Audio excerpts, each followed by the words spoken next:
50 minutes après le début du match de Coupe du Monde entre le Canada et le Qatar, au BC Place de Vancouver, un membre du staff technique canadien s'est tourné vers l'arbitre et a prononcé 5 mots qui résument à eux seuls ce qui venait de se passer sur cette pelouse.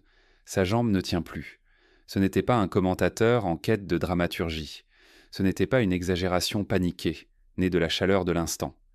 C'était ce qu'un professionnel formé, expérimenté, membre du staff d'une sélection nationale, a dit à voix haute en temps réel en regardant ce qui se déroulait sous ses yeux sur le terrain.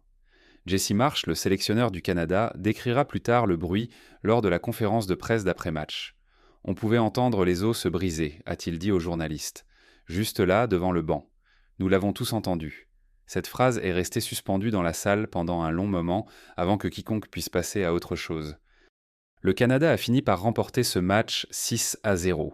Jonathan David a inscrit un triplé, devenant le premier joueur d'un pays hôte à réussir une telle performance en Coupe du Monde depuis l'Anglais Geoff Hurst en 1966, et seulement le deuxième joueur, avec Lionel Messi, a marqué 3 buts dans un seul match de ce tournoi précis.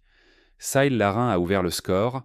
Nathan Selicates a ajouté un coup franc qui est entré après avoir heurté le poteau, puis le bras du gardien. À tous les égards, c'était une démonstration. La toute première victoire du Canada dans une Coupe du Monde masculine. Une soirée historique à domicile. Une équipe qui se révélait au monde, se plaçait tout près de la phase à élimination directe et le faisait devant son public, dans un BC Place à guichet fermé. Mais ce matin, personne ne parle du score. On parle d'Ismaël Cohn, du tacle qu'il a envoyé sur une civière à la 51e minute. Des cartons rouges, des deux bancs qui se sont embrasés l'un contre l'autre avec une émotion brute, sans filtre, comme la Coupe du Monde en produit rarement en dehors d'une véritable finale. Et l'on parle de ce qui s'est passé 14 minutes après la sortie de Cohn, lorsqu'un de ses coéquipiers a couru droit vers la ligne de touche, a ramassé un maillot et l'a brandi devant une foule qui était déjà debout. Reprenons exactement ce qui s'est passé, parce que ce match fait partie de ces rencontres dont l'histoire a presque rien à voir avec la tactique et presque tout à voir avec ce qui est arrivé à une personne précise, puis avec la manière dont ceux qui l'entouraient ont réagi. Il faut d'abord savoir qui est vraiment Ismaël Cohn, car pour comprendre pourquoi ce moment a frappé le football canadien avec une telle force, il faut connaître le chemin qu'il a mené sur cette pelouse de Vancouver. Cohn a 24 ans. Il a émergé au CF Montréal, le même club qui a formé certains des plus grands jeunes talents canadiens de la dernière décennie. L'organisation montréalaise aurait été frappée non seulement par son potentiel, visible presque immédiatement, mais aussi par la vitesse avec laquelle il a transformé cette matière brute en véritable qualité de joueur d'équipe première. Des clubs anglais se sont intéressés à lui très tôt, avec notamment un possible transfert à Sheffield United qui n'a finalement pas abouti. À ce moment-là, il a choisi de rester à Montréal et de laisser son développement suivre son cours plutôt que de forcer un départ avant d'être prêt. Sa carrière l'a ensuite conduit en Europe, à Watford, à Marseille, puis à Rennes, dans une période que la plupart des observateurs, lui compris, ont jugée irrégulière. Il y avait des éclairs de talent, des moments où l'on comprenait parfaitement pourquoi il suscitait autant d'attention, mais pas encore cette continuité de performance qui installe définitivement un joueur au niveau international. Le déclic est venu cette saison à Sassuolo en Serie A italienne. Quelque chose s'est mis en place. Plus tôt cette année, il a marqué contre l'AC Milan d'un lob plein de finesse, a délivré une autre passe décisive et a construit ce que des proches de la sélection canadienne ont décrit comme la période la plus constante de sa carrière, au moment précis où la Coupe du Monde arrivait. Il existe aussi entre Conan et Marsh une histoire qui compte ici, parce qu'elle dit quelque chose d'essentiel sur la relation que cette blessure est venue interrompre. En septembre dernier, lors d'un match amical contre la Roumanie, Cohn a été remplacé alors que le Canada menait et a réagi avec une frustration publique évidente. Il s'est dirigé furieusement vers le banc, a repoussé les choses en direction de Marsh et a dû être retenu physiquement par un gardien remplaçant. C'était le genre de scène qui aurait facilement pu créer une tension durable entre un jeune joueur passionné et son entraîneur. Au lieu de cela, les deux hommes ont expliqué ensuite qu'ils étaient rapidement passés à autre chose. Cohn a parlé ouvertement de ce que ce maillot représentait pour lui, de ce que signifiait réellement enfiler cette tenue. Qu'un joueur qui a montré publiquement et émotionnellement à quel point cette équipe compte pour lui soit celui que l'on évacue sur une civière, au cœur de la soirée la plus historique du Canada, explique en partie pourquoi tout ce qui a suivi a été ressenti aussi violemment, non seulement par les supporters dans les tribunes, mais par chaque personne présente ensuite dans ce vestiaire. Venons-en maintenant au match lui-même, et à ce qui s'est réellement produit sur le terrain avant que le chaos ne commence. Le Canada maîtrisait déjà totalement la rencontre avant d'atteindre la 51e minute, 3-0 à la mi-temps. Jonathan David avait marqué 2 fois. Saïd Larin avait inscrit le premier but. Le Qatar jouait déjà à 10. Omar Ahmed avait été expulsé en première période pour une faute en position de dernier défenseur sur Tajon Buchanan. À tous les niveaux, une victoire nette se dessinait, exactement comme le rapport de forme pouvait le laisser penser. Puis Hassim Madibo, côté qatari, est arrivé dans le dos de Kohn. Kohn venait tout juste de jouer le ballon vers un coéquipier. Le tacle est arrivé en retard, bien après que le ballon soit parti, le prenant par derrière d'une façon qui ne lui a laissé aucun temps pour se préparer, aucune possibilité de se protéger, pas même une fraction de seconde pour anticiper ce qui allait arriver. La réaction de tous les joueurs sur la pelouse a raconté l'histoire avant même qu'une quelconque image au ralenti soit nécessaire. Madibo lui-même a presque aussitôt porté les mains à sa tête, ce geste universel de quelqu'un qui comprend, au moment même du contact, que quelque chose vient de tourner très mal. Les joueurs présents sur le terrain ont immédiatement commencé à faire signe vers la touche pour appeler les soigneurs, avant même de s'être rassemblés autour de Kohn. Les Canadiens se sont précipités vers leurs coéquipiers. Les médecins de l'équipe canadienne ont presque immédiatement placé une attelle pneumatique autour de la jambe blessée, une mesure d'urgence classique destinée à stabiliser une fracture avant toute tentative de déplacement. Et tandis que Kohn gisait sur la pelouse, pris en charge par le staff médical, des joueurs des deux camps ont commencé à s'affronter, les émotions débordant complètement la maîtrise professionnelle qui tient d'ordinaire lors d'un arrêt de jeu de ce type. Plusieurs récits ont employé le mot bagarre pour décrire ce qui a éclaté entre les bancs lorsque la tension est montée autour de la civière. L'arbitre chilien, Christian Garé, a d'abord adressé un carton jaune à Madibo.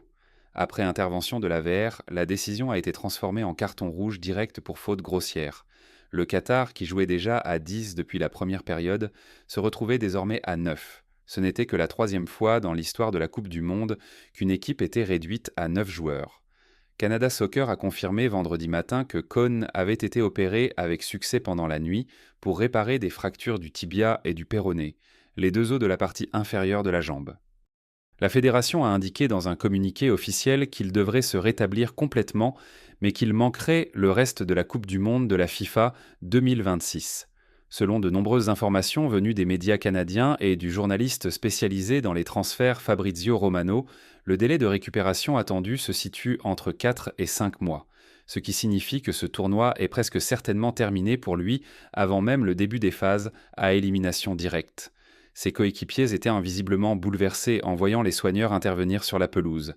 Stéphane Eustachio, l'un des partenaires de Kohn au milieu de terrain, a parlé ensuite au nom de tout le vestiaire. « Il va nous manquer », a-t-il dit. « Il a ce facteur X dont notre équipe a vraiment besoin. » Lorsque Kohn a finalement été stabilisé puis évacué du BC Place sur une civière roulante, le public du stade s'est levé. Une ovation debout pour un joueur transporté à l'hôpital au milieu du match le plus historique de sa propre équipe. Selon les témoignages, les supporters scandèrent son nom pendant qu'il quittait le terrain. Et depuis la civière, Kohn a levé le pouce et salué la foule avant de disparaître dans le tunnel. Cette image, celle d'un joueur de 24 ans, jambes fracturées, saluant son public avant de partir au bloc opératoire, a circulé plus largement que n'importe quel résumé de but de cette rencontre. Marsh a confirmé en conférence de presse qu'il n'avait pas encore pu parler directement avec son joueur, Kohn étant toujours en opération à ce moment-là. Sa mère et sa famille étaient à l'hôpital avec lui.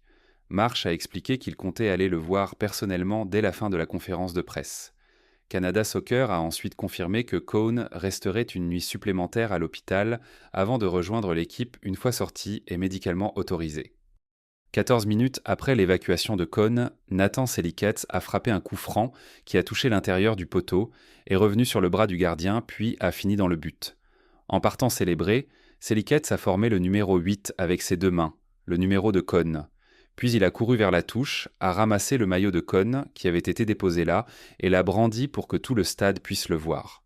D'après tous ceux qui se trouvaient à l'intérieur du BC Place, la réaction du public a été encore plus forte que l'ovation qui avait accueilli le but lui-même.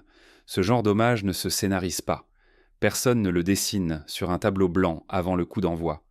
Cela arrive parce qu'un groupe de personnes tient sincèrement à celui qui vient d'être emporté sur une civière, et parce qu'elle voulait qu'il sache où qu'il se trouve à cet instant qu'elle pensait à lui. C'est ici que l'histoire se complique et que les suites du match sont devenues une controverse à part entière. Au coup de sifflet final, alors que le Canada avait creusé l'écart jusqu'à ce 6-0, une altercation claire et largement rapportée a éclaté sur la pelouse entre les bancs canadiens et qataris. Jesse Marsch et le sélectionneur du Qatar, Julien Lopetegui, ont été impliqués dans un échange tendu capté par plusieurs caméras. Les images montrent Marsch levant les bras en l'air, puis s'éloignant du banc qatari, visiblement frustré. Des membres du banc et du staff qatari auraient continué à interpeller l'encadrement canadien, obligeant les adjointes du Canada à intervenir avant que la situation ne dégénère davantage. Des joueurs des deux équipes ont participé à des bousculades et à des échanges furieux sur le terrain. L'histoire personnelle de Julien Lopetegui ajoute une couche de contexte qu'il faut comprendre. Le technicien espagnol avait été limogé de manière spectaculaire de son poste de sélectionneur de l'Espagne à la veille de la Coupe du Monde 2018 en Russie, quelques heures seulement après l'annonce publique de sa nomination comme entraîneur du Real Madrid. Il n'a donc jamais dirigé le moindre match de Coupe du Monde avec l'Espagne. Il a ensuite entraîné Séville, Wolverhampton et West Ham, avant d'être nommé sélectionneur du Qatar en mai 2025, précisément pour préparer cette compétition.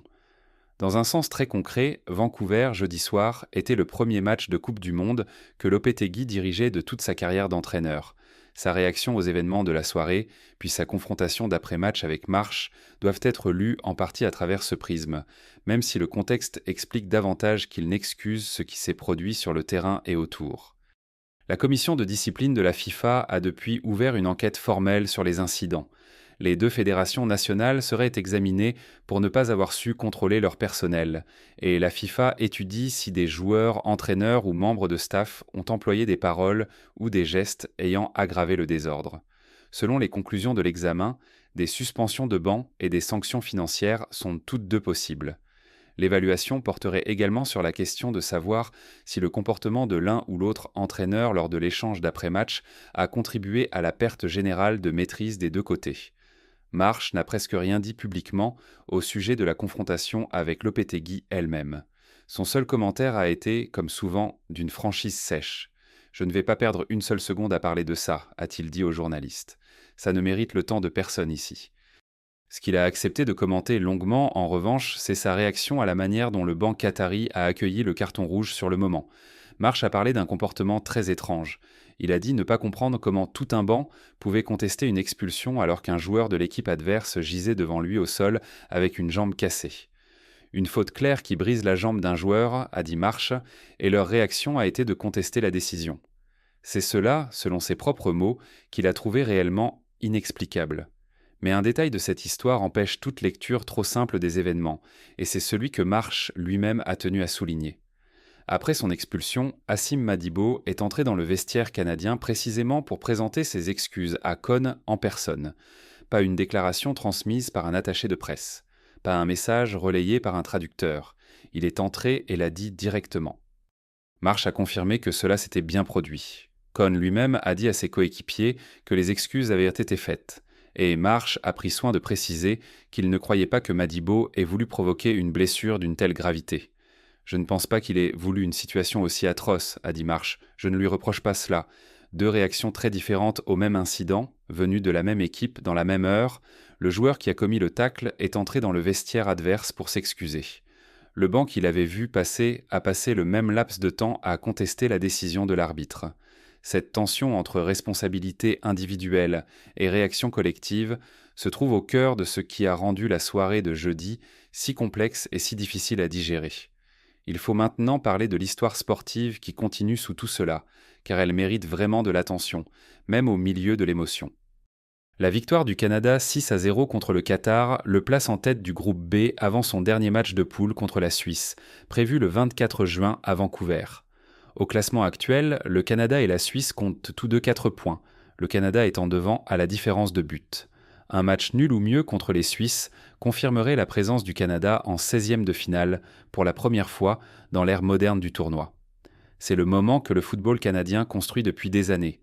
La performance de Jonathan David jeudi mérite une reconnaissance à part entière. Son triplé a fait de lui le premier joueur d'un pays hôte à marquer 3 fois dans un match de Coupe du Monde depuis Geoff Hurst avec l'Angleterre en 1966. Il est aussi devenu le premier joueur de Serie A à inscrire un triplé en Coupe du Monde depuis Roberto Baggio en 1998. À la Juventus cette saison, David a signé une campagne remarquable. Et la forme avec laquelle il est arrivé dans ce tournoi correspond à la meilleure période de sa carrière professionnelle. Ce qu'il a accompli jeudi soir au BC Place, sur la pelouse de son pays, devant son peuple, est le genre de performance qui définit la mémoire d'une carrière bien après que les classements ont été archivés. Alphonso Davies, lui, continue de travailler à son retour. Le capitaine du Canada n'a plus joué avec la sélection depuis mars 2025, lorsqu'il s'est rompu le ligament croisé antérieur lors des finales de la Ligue des Nations de la CONCACAF. Sa récupération a été longue et compliquée, et le Bayern Munich aurait également fait preuve de prudence au sujet de sa disponibilité pendant la saison de Ligue des Champions. Puis, une blessure aux ischio-jambiers, survenue lors de la demi-finale du Bayern contre le Paris Saint-Germain, a encore repoussé le calendrier. Marsch a pris soin de ne pas mettre publiquement la pression sur son capitaine pour qu'il revienne avant d'être physiquement prêt. Davies s'entraîne de manière limitée et reste soumis au protocole de retour au jeu avant le match contre la Suisse. Sa présence ou non le 24 juin demeure, vendredi matin, réellement incertaine. Le contexte plus large de ce tournoi compte aussi. Les États-Unis, le Canada et le Mexique co-organisent cette Coupe du Monde, la première fois que 3 nations se partagent cette responsabilité dans l'histoire de la compétition, et le premier tournoi à réunir 48 équipes au lieu de 32. Pour le Canada en particulier, il ne s'agit pas seulement de se qualifier pour les tours à élimination directe, il s'agit de ce que ce tournoi représente pour un pays qui a attendu des générations pour voir son équipe nationale masculine disputer une Coupe du Monde sur son propre sol. Le contexte politique a lui aussi accompagné toute la préparation, le Canada et le Mexique ayant été visés très tôt par des mesures tarifaires venues de Washington après l'investiture du président Trump, ajoutant une couche de tension à une co-organisation qui s'annonçait déjà complexe. Le jeudi soir devait être une célébration simple. Il est devenu l'une de ces nuits qui montrent toute l'étendue de ce que contient le sport à ce niveau. Marsch a employé le mot « secoué » pour décrire son vestiaire après la blessure. Il a établi une comparaison directe avec le moment de 2024, où Tajon Buchanan avait subi à l'entraînement une grave blessure qui avait mis fin à ses propres espoirs de tournoi avant même qu'il ne commence. Ce mot « secoué » porte ici un poids réel. Ce n'était pas un revers tactique. C'était voir un coéquipier et un ami être emportés sur une civière au milieu de ce qui aurait dû être la soirée la plus fière de sa carrière, pendant que sa famille était dans les tribunes avant de se précipiter vers un hôpital qu'elle n'avait jamais imaginé devoir visiter ce soir-là. Et pourtant, selon Marsch lui-même, le vestiaire a trouvé le moyen de se reconcentrer et de terminer le match. Pas parce que les joueurs avaient dépassé ce qui venait de se passer, mais parce qu'ils pensaient que finir le travail était précisément ce que Cohn aurait voulu d'eux. « Il y a beaucoup de choses qui nous traversent l'esprit en ce moment », a dit Marsch. « Nous pensons tous à lui, mais nous sommes tous très fiers de ce que nous sommes. Cette formule « fier de ce que nous sommes » porte une vraie charge dans ce moment. Ce n'est pas une phrase polie d'après-match destinée aux caméras. C'est une déclaration d'identité de la part d'une équipe qui vient de remporter par 6 buts d'écart son tout premier match de Coupe du Monde, pendant que l'un de ses joueurs les plus importants était au bloc opératoire, et qui a trouvé le moyen de tenir ces deux réalités ensemble sans laisser l'une effacer l'autre. Le football de Coupe du Monde produit des moments comme la célébration hommage de Nathan Selikatz, précisément parce que ce qui est réellement en jeu pour les personnes concernées dépasse le résultat. Pas seulement le score, pas seulement les points ou la place dans le tableau, mais les êtres humains qui portent ces maillots, les années de préparation et ces choses qui ne deviennent visibles entre coéquipiers que dans des moments exactement comme celui-ci. L'ovation debout d'un stade complet pour un joueur emmené à l'hôpital rappelle que sous chaque résultat et chaque statistique, il y a un jeu profondément humain, joué par des personnes qui tiennent les unes aux autres et à ce qu'elles représentent. La confrontation entre Marsch et Lopetegui, et entre les deux bancs, rappelle que ces mêmes enjeux humains peuvent aussi déborder vers quelque chose de plus confus, de plus difficile à regarder, lorsque les émotions atteignent un tel niveau. Personne n'est sorti de cet échange avec une image de calme. Aucun des deux entraîneurs ne semblait désireux d'y revenir ensuite devant les journalistes. La FIFA est désormais impliquée, ce qui signifie que l'examen formel suivra son cours, indépendamment de ce que l'une ou l'autre fédération préférerait. La suite reste réellement ouverte. La récupération de Cohn après une double fracture du tibia et du péroné, avec une opération déjà menée à bien, devrait prendre au minimum 4 à 5 mois. Cette Coupe du Monde est presque certainement terminée pour lui. Pour un joueur qui venait de trouver la période la plus constante de sa carrière, au moment précis où cela comptait le plus, c'est un dénouement brutal, dans tous les sens du terme. Le Canada avance avec un groupe qui a montré une qualité exceptionnelle sur le terrain et une solidarité authentique en dehors. Il abordera son dernier match de poule contre la Suisse, le 24 juin, avec plus que 4 points et une différence de but favorable. Il portera avec lui le numéro 8 de Cohn. Et si la soirée de jeudi au BC Place dit quelque chose de ce qu'est vraiment cette équipe, elle ne se laissera pas oublier cela et ne le laissera pas l'oublier non plus.